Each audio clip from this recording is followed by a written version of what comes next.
잠시 기도하고 우리 하나님 말씀 나누겠습니다. 전능하시고 모든 일을 하시는 하나님 감사함을 드립니다. 저희들의 은혜를 베푸시고 또한 저희들을 하나님의 목소리를 듣고 하나님의 그 목소리에 응답해서 주님 전에 오게 하시니 하나님의 은혜입니다. 하나님 저희들의 마음을 여는데 도와주시고 하나님의 말씀을 잘 받아들여서 그 말씀이 저희 마음속에 깊이 뿌리내려 30배, 60배, 100배 그 이상의 열매가 맺게 도와주시옵소서. 이곳에 함께 하실 주님을 찬양합니다. 예수님의 이름으로 기도합니다. 아멘. 오늘은 이제 사순절 첫 번째 시작하는 주일입니다. 사순절은 우리가 바로 이번 주 지난주 수요일 날 우리 제 수요일 예배를 드림으로 시작했습니다. 그래서 아시겠지만 사순, 사가 넉사, 그 순이 그 열이라는 뜻이죠. 한국에서는 순. 그래서 사순절 40일을 뜻합니다. 40일 새벽 기도해야 하고 40일 무슨 이제 뭐 이렇게 많이 하지 않습니까? 주일은 그런데 40일에 들어가지 않습니다. 그래서 주일을 뺀 40일 전부터 제 수요일에 예배로 사순절이 시작됩니다. 그래서 오늘은 사순절 첫 번째 예배로 드리겠습니다. 사순절 첫 번째 예배로 무슨 말씀을 드릴까 준비하다가 오늘은 우리 공동체가 기억하는 것이 무엇인가. 오늘 신명기서도 읽었는데 신명기서도 이런 작업을 계속합니다. 저는 신명기를 굉장히 좋아하는데 개인적으로 저도 모르게 항상 신명기로 손이 가요. 읽을 때 부제는 이렇게 잡아봤습니다. 기억 전달자. 오늘 하나님의 말씀은 결론을 말씀드리면 여러분들은 기독교인으로서 기억 전달자라는 역할을 맡고 있습니다. 이 우리가 믿고 있는 이 기독교 믿음 안에서 여러분들은 기억을 전달하는 사람들입니다. 무슨 뜻인가 한번 알아보도록 하겠습니다. 우리 다음 페이지 한번 주십시오. 혹시 이 TV 시리즈 보신 분 계세요? 이게 미국 시리즈인데 지금도 하고 있나요? 지금도 아마 하고 있을 텐데 그 법과 질서라는 그 TV 시리즈입니다. NBC에서 하긴 하는데 저도 뭐 예전에 좀 보다 안 보다가 조금 이제 아주 팬은 아니에요. 근데 여기에 법과 질서라고 하다 보니까 이 법을 항상 어기는 사람이 나와요. 그리고 그 법을 어기는 사람을 잡기 위해서 경찰들, 형사들, 검사들, 심리학자까지 동원됩니다. 여기에. 그리고 이 부제가 그 Special Victims Unit인데 SVU죠. 보통 그 희생자들이 아닙니다. 아주 그냥 잔인하게 희생당한 그런 희생자들을 찾아다니는 범죄 수사대입니다. 법을 어긴 사람들은 찾아서 정의를 내세우고 그 사람들에게 벌을 주는 어떤 그러한 영화예요. 법과 질서를 중요시 여깁니다. 그 다음 페이지 한번 주십시오. 이게 1950년도에 만들어진 영화 포스터인데 이 주인공이 누군지 혹시 아십니까? 예? 누구라고요? 예. 오늘 아침에 우리 학생부한테 얘기했더니 깜짝 놀라더라고. 우리 미국의 40대 대통령이셨죠? 40대 대통령이 영화배우 출신이라니. 이분도 법과 질서라는 제목으로 그 아시죠? 서부 영화. 총 탁 하고 막 카우보이 모자 쓰고 막 달리면서 그런 거 있지 않습니까? 저희 아버지도 서부 영화 되게 좋아하는데 이분도 라널드 레이건도 1953년도에 이 법과 질서라는 영화를 찍으셨다고요? 이건 좀 재미로 올려놓은 겁니다. 그 다음 페이지 한번 주십시오. 우리가 이거는 혹시 이 책 읽어본 적 있으세요? 이 책? 이게 영어로는 제목이 The Giver. 우리나라 말로는 기억 전달자라는 책 제목으로 번역이 된 책입니다. 이 책이 여기 보시겠지만 상도 받은 책이에요. 뉴베리상. 그리고 아마 영화로도 만들어진 있는데 영화는 그렇게 많이 이제 흥행은 못한 것 같아요. 근데 이 책을 아침에 우리 학생들한테 읽어본 사람 그랬더니 우리 그래도 제일 연장자인 에릭이 손을 딱 들면서 읽어봤다고 유일하게. 그래서 에릭이 좀 있었으면 설명 좀 해줄 텐데 에릭이 없으니까 제가 설명을 간단히 드리겠습니다. 이 책에서는 어떤 배경이냐면은 사람들이 인구가 막 늘어나요. 전 세계에. 식량이 부족합니다. 전쟁을 해요. 다 폐허가 돼요. 그러다 보니까는 인간들에 대해 신뢰가 없어져요. 그러다 보니까는 획일적인 공동체를 형성합니다. 거기는 색깔도 없고 음악도 없고 감동도 없습니다. 그리고 모든 것이 다 통제됩니다. 아침마다 약을 먹고 그 약은 우리의 감정을 통제합니다. 성적인 감정도 통제합니다. 자녀들이 저녁 식탁에서 어머니들이나 아버지께 질문을 하면 그 질문도 고쳐줍니다. 그렇게 넌 질문하면 안 된다. 입는 음식들, 입는 옷들, 그리고 어떠한 나이대 무엇을 하고 다 정해져 있어요. 근데 그 중에 특이한 사람이 한 명 있는데 모든 사람들은 그 전 세대의 기억을 하지 못합니다.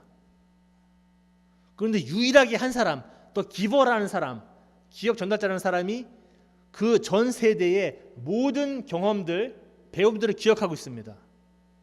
그리고 이 사람이 나이가 차면 죽기 때문에 그 다음 사람을 선정합니다. 그 다음 사람을 선정해서 기억을 전달하는 역할을 합니다. 암만 모든 것이 다 획일적으로 통제가 되지만 가끔가다 예측하지 못한 문제가 나오기 때문에 그런 문제들을 해결하기 위해서 이 기억 전달자가 들어옵니다. 그래서 그 문제를 해결하기 위해서. 그래서 여기서 조나스라는 청년이 나옵니다. 학생이죠, 학생. 학생이 기억 전달자라는 그러한 임무를 맡게 됩니다. 그러면서 이 사람이 기억 전달자에 가서 배웁니다. 그 과거에는 어떤 일이 있었고 책이라는 것도 처음 보게 되고 그러면서 영화를 보면 전부 다 흑백으로 나와 있어요. 근데 이 사람의 기억을 전달을 받음으로써 색깔을 볼 수 있게 돼요. 음악을 들을 수 있게 돼요. 감정을 느끼게 돼요. 아, 이건 행복하구나. 이건 슬픈 거구나. 이건 좋은 거구나. 이건 아픈 거구나. 라는 걸 느끼게 됩니다. 처음으로. 진실을 이 사람이 깨닫게 됩니다. 제가 전체 얘기는 못 드리겠지만 그런 식으로 해서 이야기가 전개되어 나갑니다. 다음 페이지 한번 주십시오. 법과 그러면 우리가 질서에 대해서 얘기했는데 오늘은 우리 기독교인으로서 그러면 법과 긍휼은 어떤 관계에 있는가? 법과 긍휼. 제가 질문을 드리겠습니다.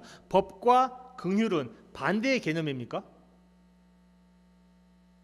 우린 그렇게 많이 배웠어요. 이거는 최근의 문제만은 아닙니다. 이 이슈는 벌써 2000년이 넘었어요.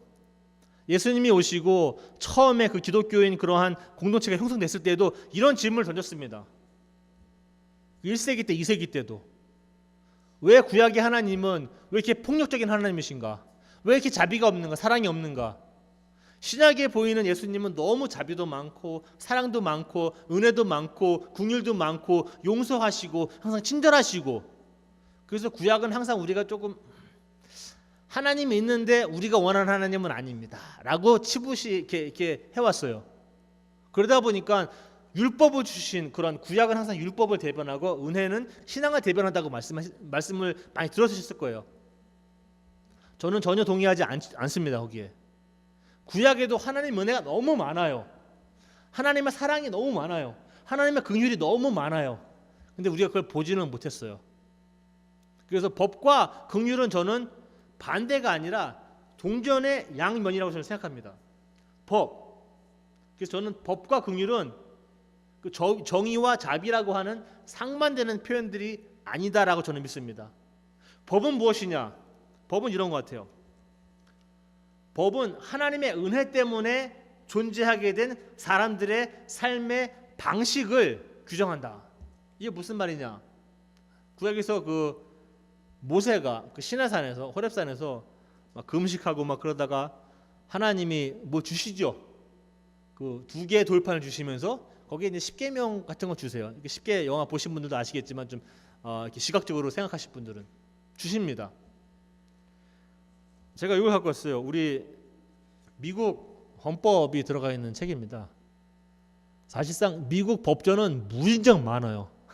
여기부터 시작해서 저 끝까지 막 갑니다. 그 위에 있는 법이 미국 헌법이라는 법이에요. 헌법은 그렇게 많지 않아요. 헌법은 뭐 아리클 몇 개 있고 그리고서는 이제 수정 조항이 한 27번까지 갑니다. 그게 다예요. 굉장히 짧아요. 헌법은. 그런데 이 헌법은 미국에서 최고의 법입니다. 아무도 이 법을 거스르지는 못합니다. 그 밑에 연방법이 있고 주법이 있고 뭐 그 도시에 올드스가 있고 다 있어도 이 헌법에 어긋날 수가 없어요. 법이라는 건 우리가 어떻게 살아야 된다는 테두리를 정해줍니다. 미국에 있는 사람들은 미국 법을 따릅니다. 한국 시민들은 한국에서 어떤 법을 따르겠습니까? 미국 법을 따르겠습니까? 한국 법을 따르겠습니까?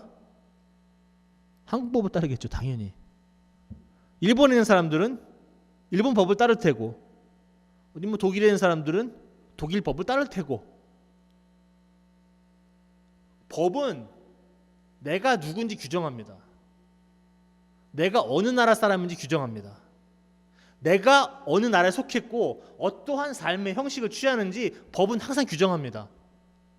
그래서 하나님도 신약에서 법을 주실 때 너희는 이제 누구한테 속한 사람인지 정확하게 알려주는 거예요. 예수님, 하나님이. 너는 이제 내 백성이다. 그러니 내 백성답게 살아가려면 이러한 법을 지켜야 한다라고 이야기합니다. 법은 굉장히 좋은 거예요. 그래서 우리 감리교는 뭘 믿습니까? 우리 감리교는 성경을 다 믿어요. 100%. 저 그렇게 생각해요. 근데 감리교는 이게 있어요. 이거 아십니까? 이거를 이런 거 보신 적 있어요?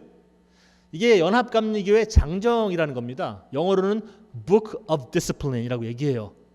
Book of Discipline. 뭐냐 하면 우리는 성경을 다 믿고 하나님이 누구신지 다 믿습니다. 삼위일체부터 시작해서 은혜 다 믿습니다. 우리의 삶을 이제 규정해야 되는데 우리가 어떠한 삶을 살아가야 되는데 감리교로서 정해놓은 책입니다. 이게 굉장히 많지만 사실상 우리는 그러니까 아까 말씀드린 대로 헌법이나 각 나라의 법처럼 우리 감리교도 법이 있어요. 우리는 우리가 믿고 있는 믿음들, 우리가 믿고 있는 가치들을 이러한 범위 내에서 살아가겠다라고 규정지은 책입니다. 이게 절대 나쁜 책이 아니에요. 근데 대부분의 사람들은 이거 나쁜 책이라고 생각해요. 저는 굉장히 좋다고 생각하거든요. 이게 없으면 꼭 이런 것 같아요. 여러분들 당장 나가셔서 운전하실 텐데 또 나가셔서 운전하실 때 무슨 법을 지키십니까? 교통법을 지키시죠. 여기는 세븐이 다니면은 50마일, 뭐 커뮤니티는 25마일, 하이웨이 저기 나가면 뭐 70, 65마일, 70마일. 저는 중부에 좀 살아봤고 있는데 네브래스카 거긴 75마일이에요. 그럼 다 90마일로 가요 사람들이. 너무 무서워요. 스탑 사인 있으면 서야 되고, 그죠? 학교 사인 있으면 슬로우 다운 해야 되고, 스쿨버스 있으면 나도 서야 되고, 애들이 지나가면 또 서야 되고, 다 이래요. 그게 법들이에요. 법은 우리의 삶을 안전하게 지켜줘요. 이게 좋은 거예요. 성경은 또 이렇게도 얘기하죠. 그리스도 안에서 자유를 느껴라. 그래서 갑자기 또 나는 오늘 예수님 안에서 자유를 느낀다. 계속 70마일에서 50마일인데 한 80마일로 다니시고 이러면 경찰들이 쫓아옵니다. 예수님의 자유는 거기 운전하실 때 하시면 안 돼요. 법은 하나님의 은혜로 만들어진 우리 백성들이 어떻게 살아가야 한다는 걸 규정해주고 있는 거예요. 간단한 좋습니다. 긍휼. 그럼 긍휼은 무엇이냐? 그러한 특이한 삶의 방식, 하나님의 은혜에 의해서 만들어진 우리의 삶의 방식들, 그런 방식들이 긍휼이 넘치도록 보호하고 지탱해주는 수단이 바로 긍휼이라는 겁니다. 그래서 법과 긍휼은 꼭 같이 가야 해요. 둘이 떼어내서 설명할 수가 없어요. 근데 어떤 분들은 이걸 따로따로 이해하려고 그래요.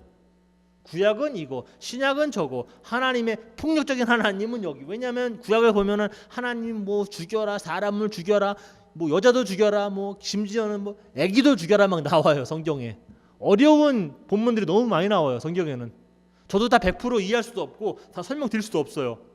인간인지라. 그러나 하나님의 그 법과 정의, 그리고 긍휼과 자비와 사랑과 은혜와 용서, 이거는 꼭 두 바퀴처럼 같이 갑니다. 법에는 항상 그 정신이 있어요. 그 법이 쓰여진 이유가 있거든요. 그래서 판사들도 법정에 가서 막 변호사들이 싸우면 이런 질문도 던져요. 그러면 이 법을 만든 입법부가 있는데 입법부의 의도는 무엇이냐? 그러니까 쉽게 얘기하면 법의 정신은 무엇이냐? 그래서 어느 때는 법의 정신이 쓰여진 법보다 더 위에 있습니다. 우리도 율법이 뭐냐? 율법의 정신이 있어요. 율법의 의도가 있습니다. 율법은 우리를 구원하기 위해 있는 게 아니에요. 율법은 우리의 삶을 어떻게 질서를 잡아서 살아가느냐, 하나님의 백성답게 살아가느냐는 겁니다. 율법이 어떤 일을 하는지 아니 어떤 일을 하지 못하는지라는 그러한 걸 다 잘 알게 되면 율법은 너무 좋은 거예요. 성경은 얘기하죠. 율법은 구원을 못한다고. 그거는 맞아요. 그래서 예수님이 오신 거예요. 그래서 긍휼이 필요한 겁니다. 자비가 필요한 겁니다. 사랑이 필요한 거예요. 은혜도 필요하고 용서도 필요합니다. 다음 페이지 한번 주시겠어요? 오늘은 제가 그 기억 전달자로서 공동체의 기억하는 게 다 틀려요. 이스라엘은 자기들의 이야기를 어떤 식으로 기억합니다. 여러분들 개인들도 여러분들의 이야기를 기억하죠. 우리 아가페 공동체도 우리가 공동체가 소유하고 있는 그런 기억들이 있어요. 한번 알아보겠습니다. 오늘 신명기를 보면서 이스라엘은 이런 이야기를 계속합니다. 자녀들한테도 하고 그 자녀들한테 손자, 손녀, 증손자, 증손녀 계속합니다. 내 조상은 떠돌아다니는 아람 사람이었다. 뭐 아브라함이 될 수도 있고요. 왜냐면 그쪽에서 다 나왔으니까. 아니면 야곱이 될 수도 있고요. 떠돌아다니는 사람이에요. 정착하는 사람들이 아니에요. 예전에 유목민이라. 집도 없어요. 교회도 우리처럼 이렇게 건물이 없어요. 이렇게 가다가 풀이 많으면 거기다가 텐트를 세우고 뭐 회당도 좀 세워요. 이렇게 템플 같은 것도. 그리고 또 다른 데로 이동하면 또 다 걷어서 또 갑니다. 이런 식으로. 이런 사람들은 돌아다니는 유목민들이에요. 이집트에서 외국인으로 몸부쳐 삽니다. 왜냐하면은 기근이 들어서 다 이집트로 내려가죠. 거기서 이제 강성해지고 사람들이 인원수도 늘어납니다. 이집트가 좀 무서워합니다. 그러니까 학대하기 시작합니다. 막 고난을 주기 시작해요. 막 강제 노동을 시켜요. 막 괴롭혀요. 그러다 보니까 이 사람들이 견디지 못해서 하나님께 부르짖어요. 그러다 보니까 이 하나님이 부르짖는 소리를 또 들으십니다. 그들의 고통당하시는 것을 보십니다. 그리고 그 사람들을 끊어내시지요. 이 이야기들입니다. 이스라엘 사람들은 이 이야기들을 계속 기억합니다. 그래서 나중에 이 이야기를 기억할 때도 이 이야기를 기억하는 것 자체가 그들의 공동체의 삶의 중심이 되어버립니다. 그 다음 페이지 한번 주십시오. 여러분들 삶 어떻습니까? 여러분들 처음에 미국 온 시간 기억하십니까? 저도 미국에 온 지 군대말로 짬밥은 얼마 안 돼요. 제가 지금 96년도에 왔거든요. 그러니까 한 3, 4년 지금 돼갑니다. 여기 여러분들 뭐 말씀 나누면은 뭐 한 50년 돼가요. 야, 그 옛날에는 어땠을까? 라는 생각을 해요. 어느 때 저는 배 타고 미국 오신 분도 만났어요. 6.25 그때 때. 이런 분들의 삶은 어땠을까 미국에서? 한번 생각해 봅니다. 제 삶도 한번 생각해 보면 미국 이민 생활 쉽게 하신 분 한번 손 들어 보세요. 아무도 없으시죠? 이게 쉽지가 않아요. 만만치가 않아요. 정말 장난 아니에요. 하루하루가. 너무 힘들어요. 뭘 해도 힘들어요. 언어가 통합니까? 말이 통합니까? 문화가 통합니까? 이 사람들 생활 방식을 압니까? 아무것도 몰라요. 그러면서 일하시고 2잡, 3잡s 그냥 막 뛰시죠. 잠도 막 2-3시간 주무시면서. 그렇게 우리 그 예전 세대들 지금도 고생하시는 분들 그렇게 많아요. 만만치 않아요. 자녀 교육 어떠십니까? 저도 이런 거 몰랐죠. 자녀 태어나기 전까지는 미국 교육이 어떻게 돌아가는지. 저도 여기서 대학부터 시작해갖고 잘 몰라요. 배우는 거죠. 초등학교는 어떻고 유치원은 어떻고 중학교는 어떻고 고등학교는 어떻고 다 배웁니다.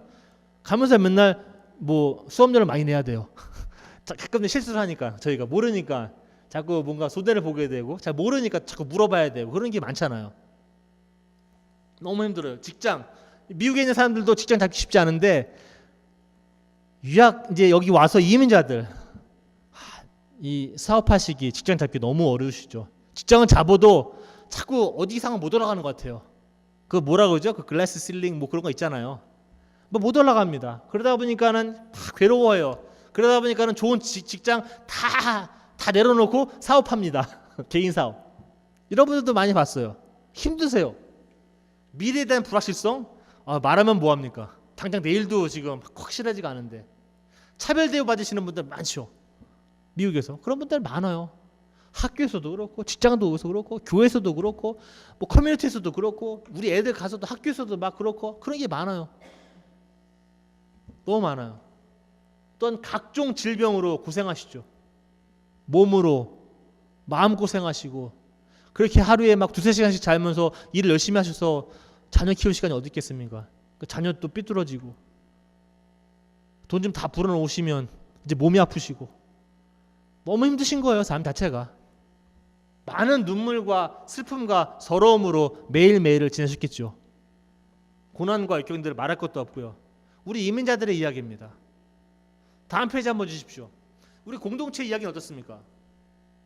우리 지금 미국이라는 나라가 8,650만 명의 망명자가 전 세계에 있답니다. 이제 산수를 해보면 하루에 4만 4천 명의 망명자가 있답니다. 하루에. 1초에 2명씩 망명자가 생깁니다. 망명자 아시죠? 그 나라가 고난으로 역경으로 핍박받는 사람들은 망명합니다. 종교적으로 아니면은 자기의 내셔널리티 막 이런 것 때문에, 국적 때문에, 아니면 자기의 성 때문에, 이런 것 때문에 차별받는 사람들 세상에 많아요. 그래서 미국으로, 한국으로 계속 망명합니다. 이런 분들이 8,650만 명인데 거의 노스캐롤라이나 인구가 맞먹습니다. 제가 알고 있기로는. 이스라엘의 공동체의 기억, 지금 방금 보셨죠? 이집트에서 당한 그런 고난들, 학대들, 강제 노역들 이런 것들, 여러분들 나의 기억들, 이민자의 기억들. 저도 여러분들 이민생활 책 쓰시라고 그러면 아마 전지로 나올 겁니다. 전지를 쓰시고 아마 상편, 하편 뭐 다 나오실 거야. 우리의 삶이 그렇게 어려웠어요. 저도 이민생활 만만치 않게 했습니다. 근데 여러분 들어보면 만만하게 하신 분들이 한 번도 없어요. 이민생활은 다 그렇게 어렵게 하세요. 어떤 조건에서도. 공동체의 기억, 우리 아가페의 기억들, 좋은 기억도 많지만 아픈 기억도 많이 있습니다. 우리의 기억들입니다. 미국은 1,200만 명, 12 밀리언이 언다큐멘티드입니다. 그렇게 스테러스가 없으세요. 뭐 서류도 없으시고 이제 있었다가 없어진 분도 계시고 12 밀리언입니다. 노스캐롤라이나 인구보다 한 배 반이 더 많아요. 미국에. 그런 사람들이 이제 구치소에서 다 그냥 거의 인간으로 살아가기 힘든 상황에서 구치소에 계십니다. 그 디텐션 센터에 말도 못합니다. 그 디텐션 센터는 정부가 운영하는 게 아닙니다. 사립회사가 운영합니다. 사립회사를 사서. 그런 구치소들은 이익을 창출합니다. 그 회사를 갖고 있는 그 쉐어홀더 아시죠? 주주들. 그런 사람들에게 돈을 불어주기 위해서 애를 쓰는 사람들입니다. 그런 회사들이에요. 미국이 그렇습니다. 공동체에 우리가 기억들이 좋은 것도 있지만 너무나 가슴 아픈 기억들이 너무 많아요. 이스라엘 사람도 마찬가지죠. 자신이 한때는 이집트에서 외국 사람이었다는 것은 다른 모든 소외된 공동체의 구성원들에게 도움과 자비를 베풀어야 할 법과 간섭의 중심이 된다. 무슨 뜻이냐면 이거예요. 내가 이집트에서 외국인이었기 때문에, 내가 이집트에서 고생했기 때문에, 내가 이집트에서 학대받았기 때문에, 내가 이집트에서 차별대우 받았기 때문에 나는 차별대우하면 안 되겠구나. 나는 다른 사람들 학대하면 안 되겠구나. 나는 다른 사람들 괴롭히면 안 되겠구나. 나는 다른 사람들에게 긍휼을 베풀어야 되겠구나. 나는 다른 사람들에게 은혜를 베풀어야 되겠구나. 나는 용서해야 되겠구나. 왜냐하면 그 모습이 하나님의 모습이기 때문에 그렇습니다. 그래서 이스라엘 사람들은 그 공동체가 당한 그런 기억들을 기억하는데 사실상 그들만의 기억은 아니라 하나님께서 그들을 어떻게 구해냈는가라는 기억입니다. 내가 어려웠을 적에 하나님 나를 어떻게 꺼내었는가. 아가페 교회도 아가페 교회가 어렸을 적에 어떻게 하나님이 아가페를 끄잡아냈는가 라는 기억입니다. 그러한 기억들이 우리 공동체의 중심 기억이 되어야 됩니다. 그것이 제가 볼 때는 우리 사순절을 우리가 살아가고 있는데 40일 있는데 제가 아까 성찬식 할 때도 여러분 그랬습니다. 하나님이 사랑하십니다. 기억하십시오. 꼭 기억하셔야 됩니다. 사순절 동안 여러분들은 이 공동체의 기억을 꼭 기억할 뿐만 아니라 그 기억을 살아가셔야 됩니다. 다음 페이지 한번 주십시오. 성찬식은 굉장히 우리한테는 의도적인 행동입니다. 여기 한 달에 한 번 하지만 우리 학생들은 매주 해요. 굉장히 의도적으로 계획적으로 짜여진 우리의 행동들입니다. 여기서 우리는 하나님의 일들을 기억하려고 노력합니다. 하나님의 은혜를 잊지 않으려고 또 나옵니다. 하나님의 그 용서하심을 경험하려고 또 나옵니다. 계속합니다. 이거 지금 2000년 동안 우리가 이루고 있습니다. 앞으로 예수님 오실 때 언제인지 모르겠지만, 앞으로 1000년이 걸릴지 2000년이 또 걸릴지 모르겠지만, 이 성찬식은 하나님을 믿는 사람이라면, 예수님을 따르는 사람이라면 계속해서 끊이지 않고 해야 할 반복적인 행위입니다. 굉장히 계산되어지고 의도적인 행동들입니다. 다음 페이지 한번 보십시오. 이제 말씀을 맺으면 이렇게 숙고를 할 수가 있습니다.